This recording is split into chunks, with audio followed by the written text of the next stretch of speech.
Well, Wizards of the Coast this time has really done it, and it's a new secret layer, but this time they've set a new precedent. You're looking at the only copy ever of this card, Michonne, Ruthless Survivor. I'm a Walking Dead fan. Joel hasn't watched a lot of Walking Dead, but today we're going to talk about Walking Dead and the implications of these new cards. We have got a WotC misstep. The internet is enraged. We have a lot to talk about as far as precedents and ignoring those precedents, and the video starts right now.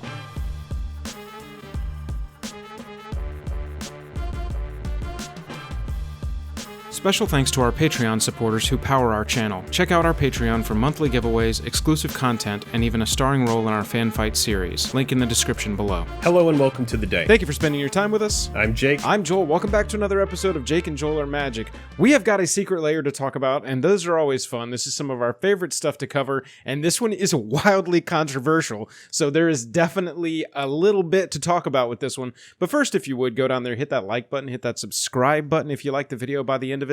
It really helps us out. It's the best way to support the channel with just the click of a button. And if you are really compelled and you like our content, check us out on Patreon. Any level gets you into the Discord. It might be a good fit for you. Let's jump into the card and get right into it.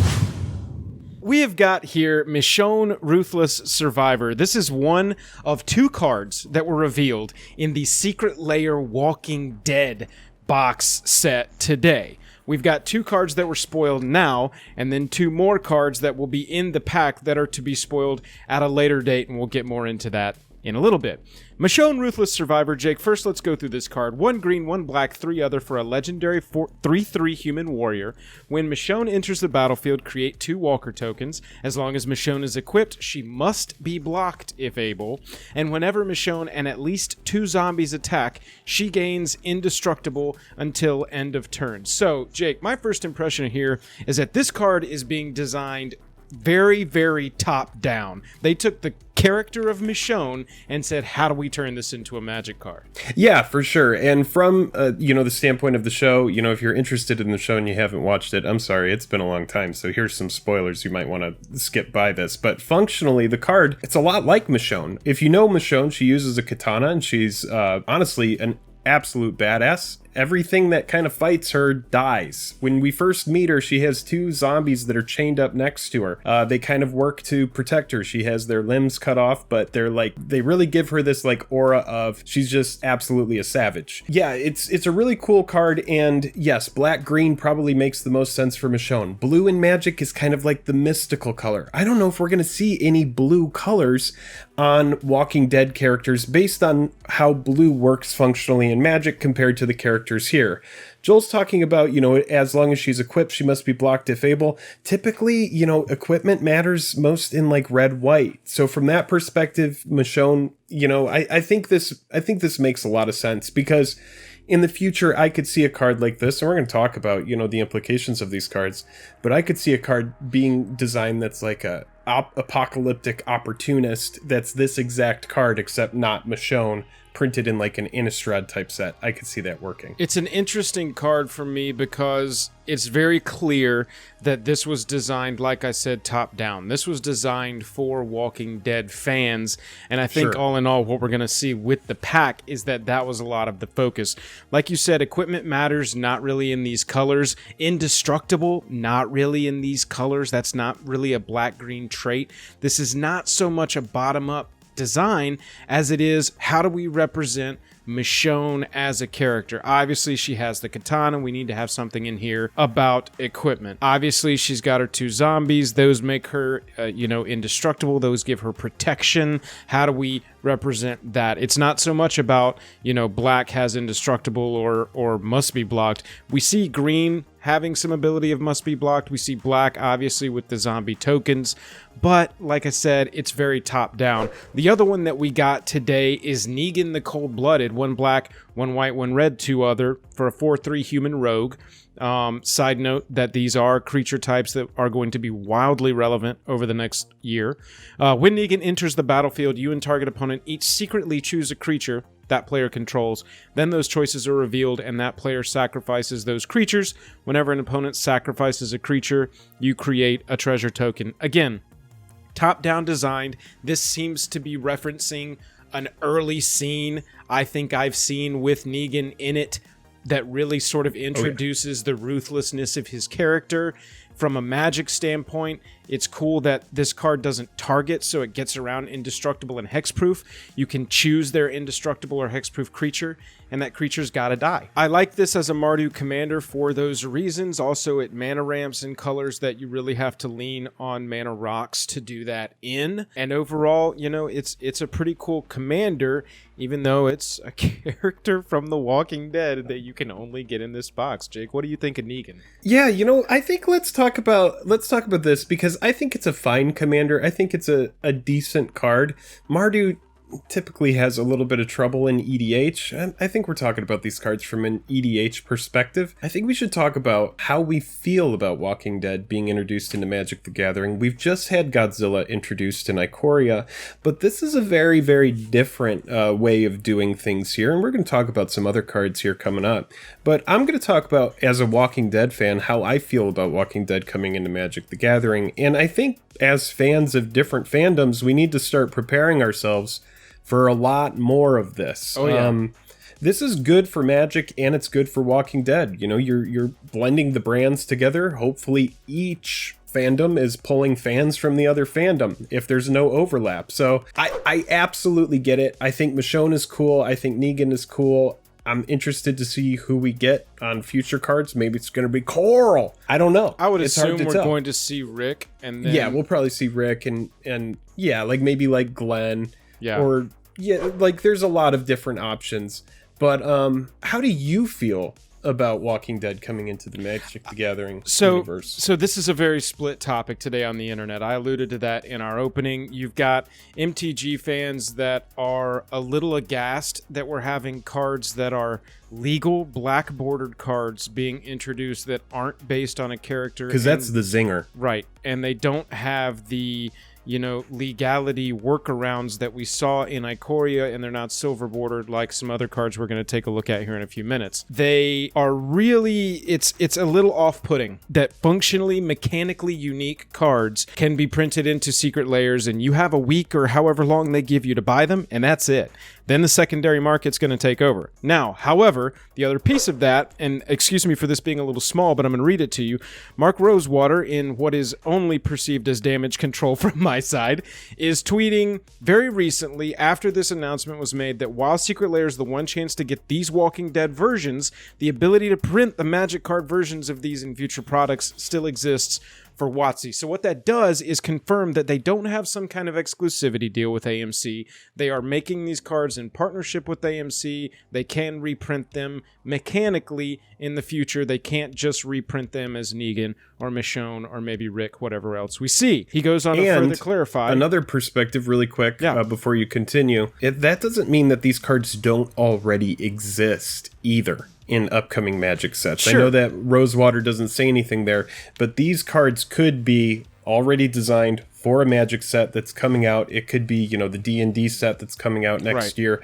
It could be whatever kind of Innistrad set is coming up that's going to be Walker related or zombie related. You know, the Walkers on Michonne can very easily become 2/2 zombies. That's all I'm going to say about that, and then I'll kick it back to you there. No, I'm pretty sure they are. We saw the Walker token early on when this was first announced, and it says Walker at the top, but it does say 2/2 zombie in the creature line at the bottom. He goes on to clarify that if Negan becomes a popular commander, they can print the card, same card mechanically, but with a Magic name and art in any number of future sets. It's not them being unable to reprint these.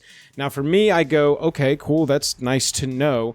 However, am I going to be able to run Negan as my commander and, you know, the rogue who makes you sacrifice stuff in the 99? Because they are essentially functionally different cards, even though mechanically they're the exact same card. Are we going to get some weird errata? Are we going to have a type line like we saw with Godzilla, where it says, you know, the rogue from a future Magic set who makes you sacrifice stuff secretly, and then under it, it's going to say Negan? Or is it, it's a little baffling to me that they did this with Ikoria, Godzilla King of the Monsters. This card only exists as Godzilla King of the Monsters. It's never been printed anywhere else. that's not this version. However, Right. they have this name title block that they devised, and I thought was a stroke of genius, because it's suddenly you can print any IP into any Magic world as long as like flavorfully it fits.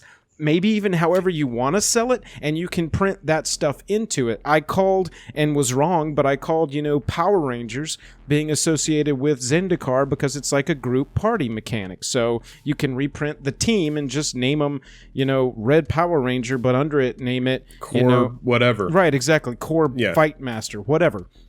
It is baffling to me that they did not go ahead. Maybe and that's print the indicator these that they this. haven't done it. Right. Maybe that's exactly. the indicator that these cards don't exist yet, and really it's just like serendipitous Walking Dead. Walking Dead CEO and Magic the Gathering CEO walk into a bar, and all of a sudden, a few vodka tonics later, and everybody's, talking about a Walking Dead deal. I think that it's cool, but I absolutely see your concerns, Joel, and the questions that you have to ask regarding, all right, if I'm running Negan as my commander, do I get to run the functional reprint in the 99? And if I'm running, the functional reprint, does Negan get to go in the deck? And how popular are these cards going to be? That's what I'm saying. And now, when Joel and I were talking about this earlier, he brought up, the good perspective, God forbid any of these cards are very good. Like, very good. Like, when you see them and you read it and it's like, I'm talking like Snapcaster Mage good. Like, if anything is like that, like low converted, possible to go into CEDH, we're talking about a whole nightmare going on. Well, everybody's going to be trying to get it. These are both 5-cost creatures. A 5-cost creature that brings in 2/2/2s is nothing to shake a stick at. That's a good card. Right off the rip. A 5-cost creature that comes in and aces at least one creature with a roof with a ceiling of 2 creatures aced, and that ability gets around indestructible and hexproof. That's a good card. We're starting at good with these cards, so we know fair. That they high are converted, playable. but they are good. Yeah, they are absolutely. Good. And Michonne's in green. Tell me you can't ramp with green. You need rocks to do it for Negan, but it's not out of the question. The other way that they could have printed these and avoided all controversy would be to make them like they did with the Hascon set, or like they did with the My Little Pony set. Make them silver bordered cards. It doesn't make sense to me that they wanted to make these black border cards, except if I'm putting myself in their shoes. The entire thought of this box is aimed at the Walking Dead fans that have heard of Magic and have been vaguely interested in trying but haven't yet. They must think that there's a lot of those kind of people. Let's talk about this card that you have pulled up here, Grimlock. Let's talk about it.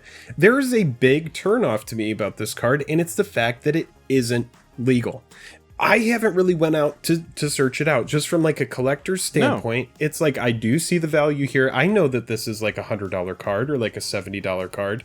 I know that this and the My Little Pony stuff, we're going to talk about My Little Pony as well. But this kind of stuff does have an appeal to certain collectors. But when you put that black border on it, all of a sudden you have all of the greedy little collectors start coming out of the woodwork, and they're like, what did you find? Well, they're playable. What is this? And that's the thing. Exactly. And from somebody who likes to play Magic, who does like oddities, I do like the black border better, but I also understand the nightmare that comes with these not being silver border. Well, I totally get that too. I think that they thought to themselves, we want these people to come in and play Magic. We can't give them a card before they even really know what Magic is. We can't give them a card. It isn't legal. Right. I'm sorry. You just can't play it in sanctioned tournaments. Exactly. Right. And then they're like, well, why am I even opening the door to come into this game? Right. 100%. You can sit down at your friends' tables and play EDH, but everybody's going to be going, oh, well, at a regular table, this wouldn't be a legal card. And you just automatically open the door to some kind of confusion based on that. I mean, look at Princess Twilight Sparkle. This is a fun card. 2 mana for a flying 2/2. It's a Alicorn Horses, Pegasi Ponies, and Unicorns tribal commander that also opens you up to all 5 colors. I mean, imagine if this had been printed as a black border card that was legal in Eternal formats and Commander. It would be wild. this card would be OP. I want you for a second, if you're watching the video and you've been playing Magic the Gathering for a very long time, I want you to kind of, the suspension of disbelief here, I want you to forget all of what you know about Magic and everything. Just try to think about what it was like in the beginning when you first started playing the game, and it's kind of overwhelming. It's a lot. You're taking in a lot. You're learning how to play the game. You're turning lands sideways. You're casting spells. You're attacking.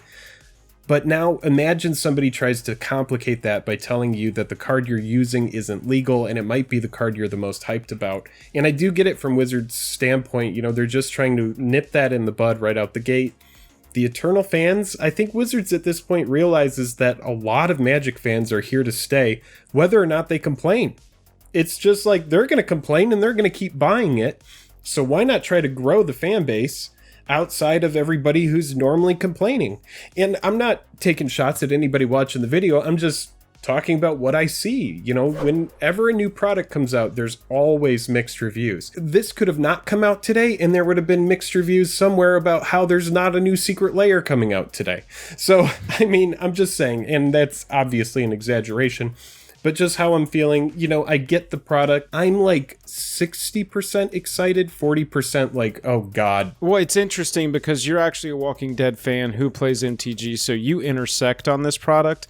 I have seen, like I said, very binary responses to this product being announced today. You've got MTG fans that, like I said, are just exploding over the fact that you've got black border cards being printed that are only available for a limited time from one order.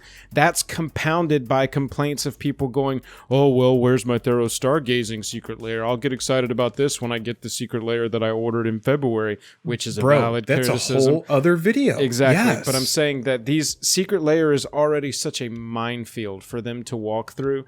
And the fact that this is the first one of these we've seen, I think is honestly, Jake, prepping us for the future. You've got Dungeons and Dragons sets coming out, Forgotten Realms sets coming out. There are characters. There are major fantasy characters that exist in those worlds. Look at Drizzt Do'Urden, one of the most famous fantasy characters that exists. You're telling me we're not going to have a Drizzt Secret Lair or Drizzt just printed straight in?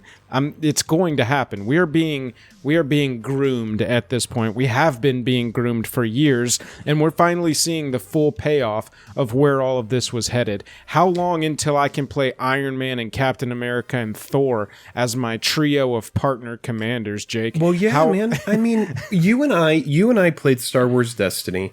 It fell off. Yep. You and I played, and I think that's because of the dice, but we're not going to talk about it. It's just a little bit too much.